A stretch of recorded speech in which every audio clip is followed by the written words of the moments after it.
My son returned home and asked for more after I took this action. Greetings, it was the early days of September when Luke returned home. The town had begun its transformation.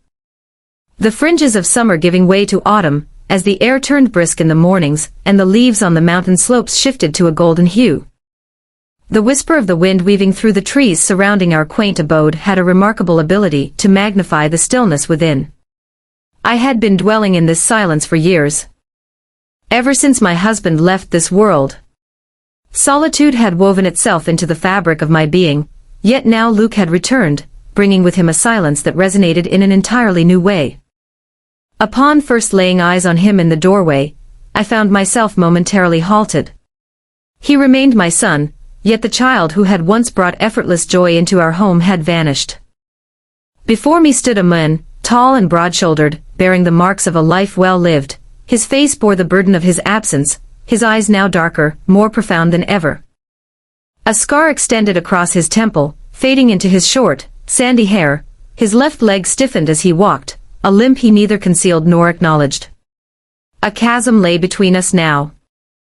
One that I felt utterly unprepared to bridge.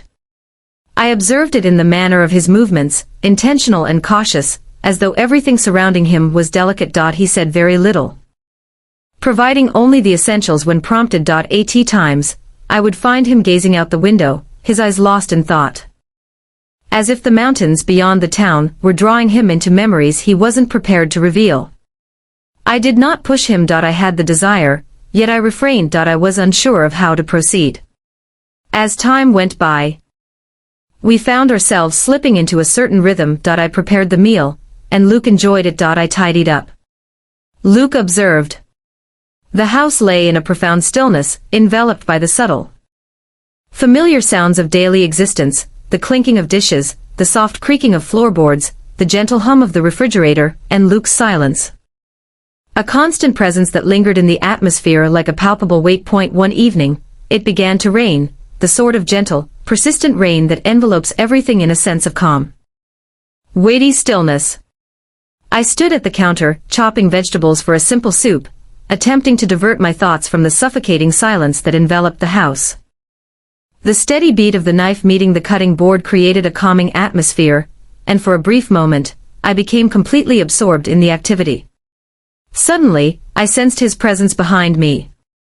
His footsteps quiet yet unmistakable. "I'll help," Luke said, his voice barely above a whisper, as if raising it would shatter the stillness enveloping us. I glanced at him, taken aback. We hadn't truly shared much time together in the days following his return, not really. It seemed as though he was in the room, yet not entirely engaged. As if his thoughts lingered in a distant place. For a brief moment I paused, but then I gave a nod, pushing the knife in his direction. He accepted it without another word, and he began chopping. His movements slow and measured, his hands steady. I observed him for an extended period, uncertain of how to respond or act. It had been ages since we had experienced something as uncomplicated as this, standing next to each other in the kitchen, collaborating in serene togetherness. The previous occasion we engaged in something similar, he was just a boy, hardly a teenager, assisting me with dinner after school. Now he was a man, and everything between us seemed transformed. I noticed the strain in his shoulders. The tension in his jaw revealed his concentration on the vegetables before him, as if they were the sole anchor holding him steady. I extended my hand, aiming to place it gently on his arm, but halted abruptly. My fingers lingered just above his sleeve, filled with uncertainty. It felt peculiar to desire to reach out to him. Not in the way a mother extends solace, but as someone who was uncertain about how to bridge the chasm that had formed. Developed between us, the hesitation lingered thickly in the atmosphere. And for a fleeting moment, I reconsidered it. But then he glanced at me. The look in his eyes took me by surprise. It wasn't the far-off, the gaze that had become familiar to me over the past few days. Instead, there was a softness, a fragility, a glimpse of the boy I once recognized. My chest tightened. And before I could rein in my impulse, my hand grazed his arm. Luke halted, the knife remaining in his grasp, and glanced down at the spot where my fingers lay against a sleeve. He remained still, not retreating, yet his gaze locked onto mine, revealing an unspoken depth within them that I couldn't identify, something profound. With deliberate care, he placed the knife on the counter. The gentle clink of metal against wood seemed louder than it ought to have been. I was uncertain. What was unfolding in that instant? The air enveloped us, dense and suffocating, closing in from every direction. Luke pivoted to confront me completely, his gaze unwavering from my own. He moved a bit nearer, and I sensed my breath catches in my throat. The distance that once loomed large between us, after what felt like an eternity, vanished in an instant. Silently, he raised his hand and softly caressed my face. His thumb glided gently against my cheek, and I sensed a warmth enveloping me that I hadn't experienced in years. His touch was gentle, careful, as if he feared I might withdraw. However, I chose not to. I was unable to. Before I could even begin to grasp the situation, Luke leaned in. His lips, coarser than I recalled, grazed against mine, gentle at first, tentative. I paused for a moment, my thoughts swirling rapidly, but then, something within me broke free. It was a kiss that carried the weight of years apart, of suffering. Of all the things left unsaid between us, his other hand found the small of my back, drawing me nearer, and I surrendered to the moment. It was the first kiss we had exchanged in ages. Far too long for a mother and her son. In that moment, it seemed instinctive, even essential, a means to bridge the emotional divide that had emerged between us. To rediscover a hint of connection once more. The kiss lingered, neither of us pulling away, both of us holding on, as if we were afraid of what might unfold when it finally came to an end. As he finally withdrew, his forehead softly touched mine, his breath a warm caress against my skin. We lingered in silence, both of us still, neither uttering a word or shifting our positions. I was at a loss for words. How might I? The atmosphere was electric, as if the rain outside had infiltrated the space, saturating everything with a hushed fervor. At last, Luke uttered a few words, his voice scarcely rising above a whisper. "I have missed you, Mom." His words held a certain rawness, a quality that resonated with the profound loneliness he bore within. In that instant, it dawned on me just how deeply I had longed for him as well, longed for the boy he once was, yearned for the son I used to know. I felt a pang in my heart, yet I drew him nearer, my hand lingering on his arm. "I've missed you as well," I murmured in reply. The moment slipped away, yet the weight of that unexpressed emotion hung in the air between us. There was no returning to the past as it once was. Something had shifted, something we couldn't ignore, but for now we remained there, standing in the kitchen. The rain tapping softly against the windows, as if the world had paused just for us. The evening following our initial kiss, the atmosphere in the house shifted. The rain drummed persistently on the windows, and the fire popped gently in the hearth, creating delicate shadows that danced across the walls. The routine sounds of the house, so well known and comforting, felt muted, gentler, as though the very walls were pausing, anticipating an event to unfold. Luke settled into his familiar place by the fire, gazing intently at the dancing flames. His body appeared taut, shoulders squared as though he bore a burden far greater than the pack he had brought home. The silence hung heavy in the air, a palpable tension that hinted at the feelings we both harbored. The distance between us was narrowing, yet it still required careful nurturing to bridge the gap completely. Once I finished tidying up after dinner, I settled into my chair opposite him, observing him as he gazed at the flames dancing in the fire. His expression was distant and contemplative, the glow from the firelight accentuating the strong lines of his face, highlighting the transformation he had undergone. He was still Luke, my Luke, yet there was an added layer now. Something more profound. I shattered the stillness first, yearning to connect with him in some manner. "What are you thinking about?" I inquired, my tone gentle amidst the stillness of the space. He averted his gaze from me initially, focusing instead on the flickering flames. When he finally spoke, his voice was soft, nearly a whisper. I've been reflecting on Dad, he mentioned a great deal. His mention of his father stirred a wave of feeling within me. We seldom discussed him now, not out of forgetfulness, but because the ache of that loss remained so fresh, so pivotal. Luke was merely a teenager when his father passed away, and I understood the profound impact it had on him, even if he never voiced it openly. I miss him too, I said, my voice trembling just a bit.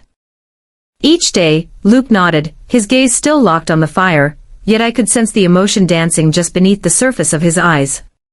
He remained unwavering, he went on. No matter the circumstances. He always had a clear sense of direction.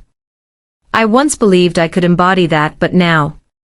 His voice faded, and I could sense the frustration, the self-doubt intricately woven into his words. Luke had always held his father in high regard, viewing him as a symbol of strength and assurance. Yet, it was evident that he was now grappling with the challenge of aligning that idealized image with the reality of the man his father had become, burdened by the weight of his own experiences. I moved to sit beside him on the couch and said, "You are like him." I extended my hand and grasped his, my fingers gently wrapping around his. His hold was steady, anchoring me. In numerous ways, Luke. You exhibit strength similar to his, you have endured countless challenges, and yet you remain standing strong. Such power. He finally turned to face me, his gaze probing into my own. His expression held a certain rawness, a quality that tugged at my heartstrings. I don't feel strong, he confessed, his voice scarcely rising above a whisper. Often, I find myself feeling adrift. As if I no longer have a place to call my own. I squeezed his hand, my heart heavy with emotion, for the boy I had nurtured and the man he had grown into. You truly belong, I whispered. You are meant to be in this space, alongside me. The words weighed more than I had anticipated, and I found myself questioning whether they were sufficient. Yet, Luke's gaze softened, revealing a flicker of something familiar in his eyes. It brought to mind the boy who once laughed effortlessly, who found solace in my company. For an extended period, silence enveloped us both. The fire whispered gently in the background. The rain kept pouring, yet the outside world felt far away and insignificant. In that moment, nothing else held significance but the bond between us. Mother and son, intertwined by our shared grief and a connection that had always existed, patiently awaiting our rediscovery. Luke's hand gripped mine firmly. His gaze piercing through me with a fervor that sent my heart racing. I noticed the fragility in his gaze, the burden he had been shouldering, yet there was an additional layer, something profound. Something unarticulated that I hadn't completely grasped until this moment.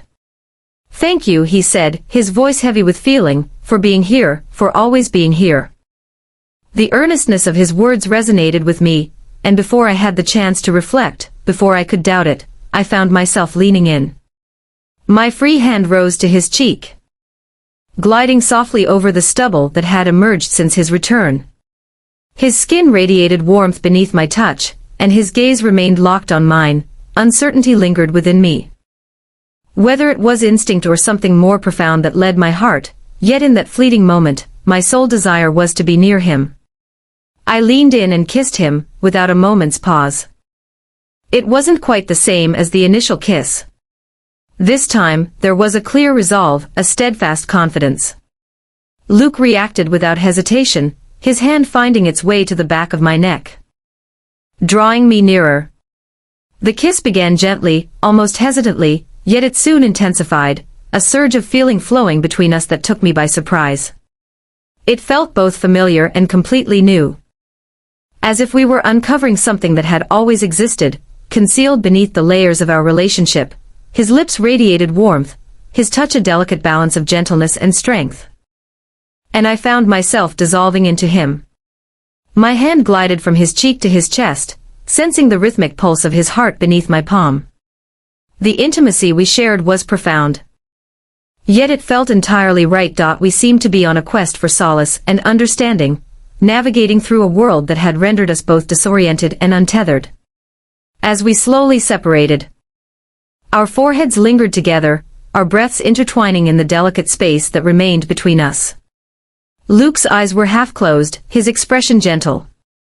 And I could sense the lingering weight of everything that had transpired between us, suspended in the atmosphere. A moment hung in the air, and uncertainty loomed over what would unfold next. "I've missed you," Luke whispered, his voice a mere breath. "I have missed this." His words crashed over me like a powerful wave, and I sensed tears welling at the corners of my eyes. I hadn't understood just how deeply I had longed for this intimacy, this connection we once shared before life separated us, and now here we were, navigating our way back to one another in ways I never could have envisioned. "I've missed you as well," I murmured in response, my voice heavy with feeling. For a long time, we remained in that moment. Our hands intertwined, our bodies near, the outside world fading away. The fire lay reduced to glowing embers, while the rain transformed into a soft, gentle patter, yet neither of us stirred. In the stillness, there existed a tranquility, a subtle comprehension that we were both in pursuit of the same desire. Restoration, bond, affection. I was uncertain about what lay ahead for us. I was uncertain about how to maneuver through the intricacies of what was unfolding between us. For the time being, I found solace in just being here with Luke, savoring the warmth of his presence beside me. In that moment, that was all I needed. An implicit agreement lingered in the air between us now, an intimacy that had previously been absent. However, it brought with it a spotlight, an unending inquiry lingering in the atmosphere. What are our next steps? One afternoon, Luke proposed that we take a walk. A hike along the trail we used to frequent when he was younger, before everything shifted. It had always been our sanctuary. A stretch of forest just beyond the edge of town where the trees stood tall and golden in the fall, the air crisp and invigorating. I hadn't been there in years, not since he left, but when he asked. There was a subtle urgency in his voice, as if this walk held significance beyond a mere casual outing. It was an experience we required. I paused initially, uncertain about my feelings regarding the act of revisiting past memories, especially considering how much had changed between us. Yet, Luke's gaze was gentle, filled with a yearning that rendered it unthinkable to refuse. Thus I consented, donning my jacket and boots, and we ventured into the woods side by side. The trail unfolded just as I recalled, meandering through the trees, punctuated by moments where the vista expanded to reveal the valley beneath. The leaves transformed into shades of gold and red, gracefully descending in soft spirals, while the air carried a cool crispness, an idyllic autumn day that evoked memories of simpler times. Luke strolled alongside me, his hand occasionally grazing mine. Yet our conversation remained sparse at the beginning. A silent connection existed between us, a shared desire to simply exist together. As we walked, the memories surged forth. Luke as a boy, dashing ahead of me on this very trail, his laughter resonating through the trees.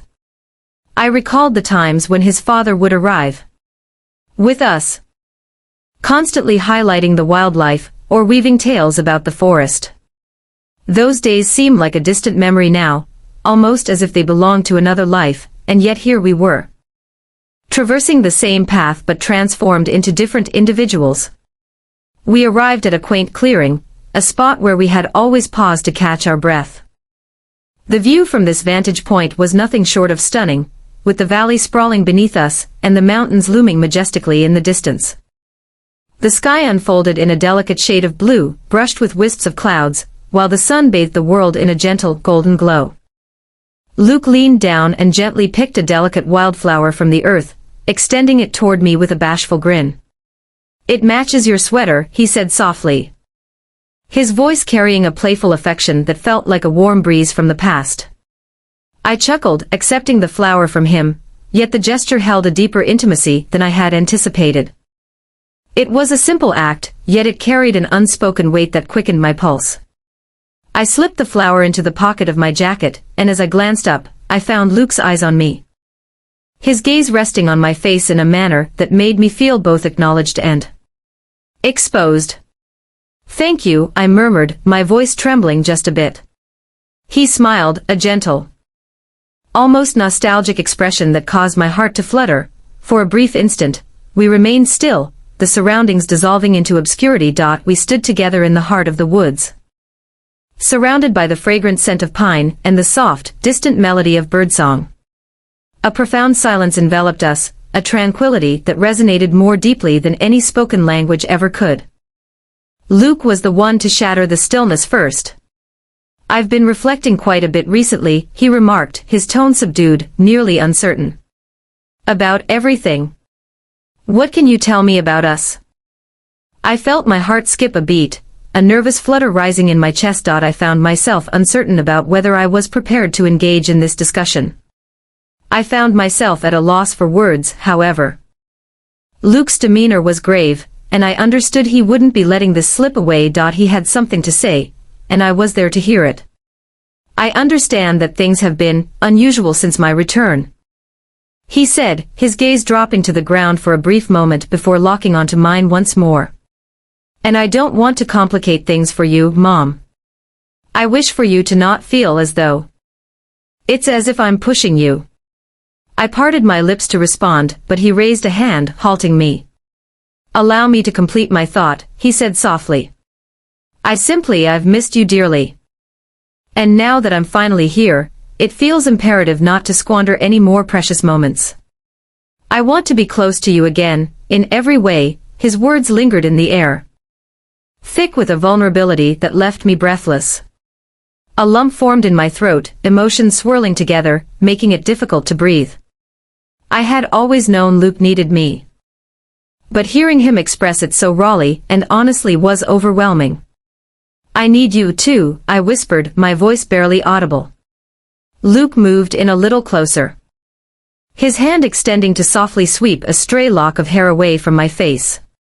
His touch was gentle and warm, sending a delightful shiver down my spine. I gazed up at him, seeking a glimmer of understanding in his eyes, a hint of reassurance that we were aligned, that this was a journey we could embark on together. "I don't know where this is going," he confessed, his voice a mere breath. "But I do know that I can't bear the thought of losing you again." My heart throbbed at his words, at the genuine emotion in his tone. I extended my hand and took his, squeezing it softly. "You won't lose me," I promised, my voice thick with emotion. For a moment, we stood there in the clearing, the world around us forgotten as we held each other's gaze. Then, without thinking, I leaned in and kissed him again. This kiss was different from the one we had shared before, softer, slower, yet filled with a depth of emotion that made my knees weak. His lips were warm against mine, and I could feel the tension in his body melt away as he pulled me closer, his arms wrapping around me in a protective, almost possessive embrace. I didn't pull away this time. I allowed myself to immerse in the kiss, enveloped by the warmth of his body pressed against mine, and the profound sense of belonging that had eluded me for years. It felt as though all the barriers we had constructed between us were disintegrating, revealing only the genuine, unfiltered connection we had always known. When we eventually separated, I leaned my forehead against his, my breath coming in quick, trembling gasps. Luke's hands rested gently on my waist, drawing me nearer, and I could sense the rhythmic pulse of his heart beneath my palm. It was a moment frozen in time, delicate and exquisite, one I felt uncertain about yet reluctant to release. "I love you," Luke murmured, his voice soft and barely perceptible. I closed my eyes, the weight of his words enveloping me like a comforting shroud. "I love you too," I whispered back. For a long time, we remained there in the clearing, the world around us hushed and serene. There was no need for words, no need to define what was unfolding between us. All that mattered was our togetherness, the way we had navigated our paths back to each other after so much time apart. As we descended the trail, Luke remained close, his hand grazing mine with each step. It was a simple gesture, yet it resonated with a depth that surpassed anything we had experienced in ages. The space that once separated us vanished, giving way to a silent comprehension, a shared yearning for connection that neither of us could ignore. For the first time in years, I sensed that we were truly aligned on the same journey. The following morning, the rain had eased into a delicate drizzle, cloaking the windows in a subtle haze. The air was cool, crisp, and invigorating, infused with the fragrance of pine and moist earth that wafted into the house. I rose earlier than usual, experiencing an unusual sense of clarity after the events of the previous night. The memory of our conversation and the kiss lingered in my mind like a vivid dream, something too real to ignore, yet too delicate to fully comprehend. I dressed with intention, selecting my favorite sweater, the one Luke had admired during our walk. A subtle shift occurred in the way I carried myself, a conscious choice to embrace the day with a touch of lightness, despite the weight of emotions still hanging in the air. As I descended the stairs, the sound of Luke's gentle humming reached my ears, a soft melody weaving through the air as he busied himself in the kitchen. Upon my entrance, he looked up from the stove, his eyes lighting up with a warmth that enveloped me, a tender affection that sent a flutter through my heart.